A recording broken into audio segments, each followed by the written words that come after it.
If you're anything like me, you probably spend most of your days chasing your tail, trying to be as productive as you can.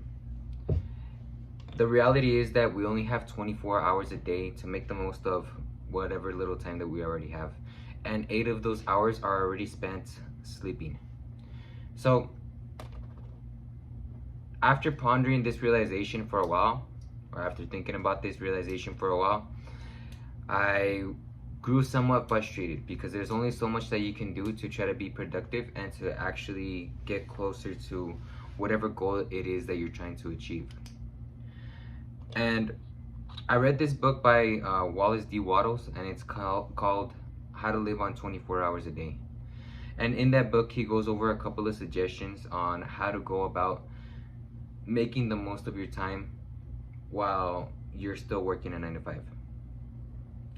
Of course, a lot of people are so heavily focused on escaping the 9 to 5 rat race, and they seem to postpone a lot of their hobbies and a lot of their passions uh, until they actually materialize this reality where they're not in the 9 to 5 anymore.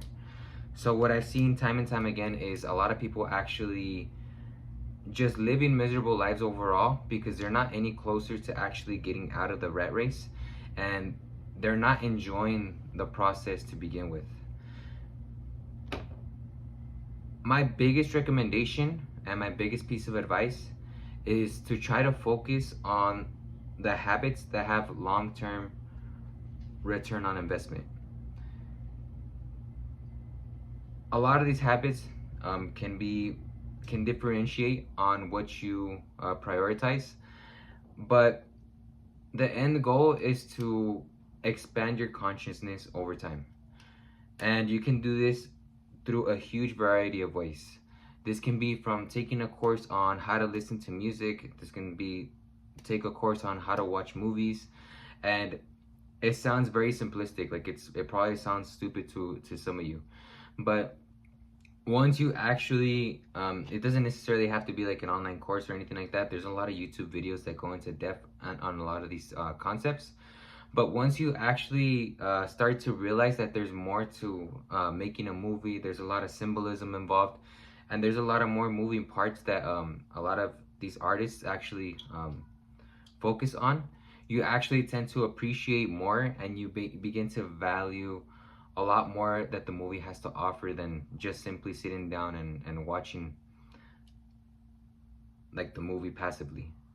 So that's just one simple example. That's just one simple way that you can actually start applying this concept. But it can be as simple as signing up for Duolingo and actually learning a new language. It can be something as simple as grabbing a new book and just reading 5 pages a day.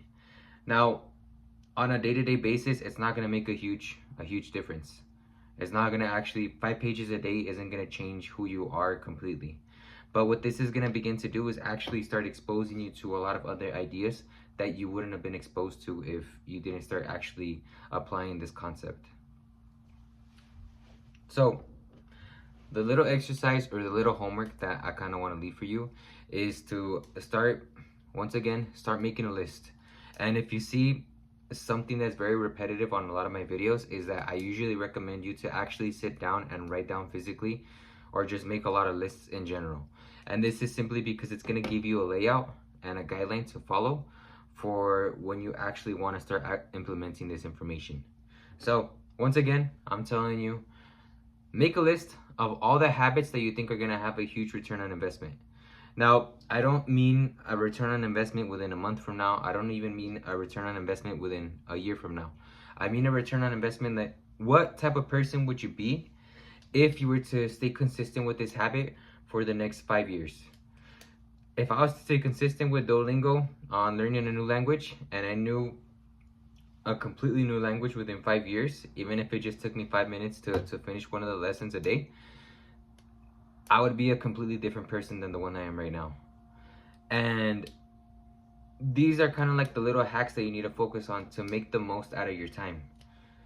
Focus on these habits that are gonna basically turn you into a completely different person in 5 to 10 years from now. I'm kind of just repeating myself at this point, but you basically get the concept. Make a list of all the habits that you think are going to have a high return on investment in the long run. And yeah, thank you so much for watching this far, and I'll see you guys on the next one.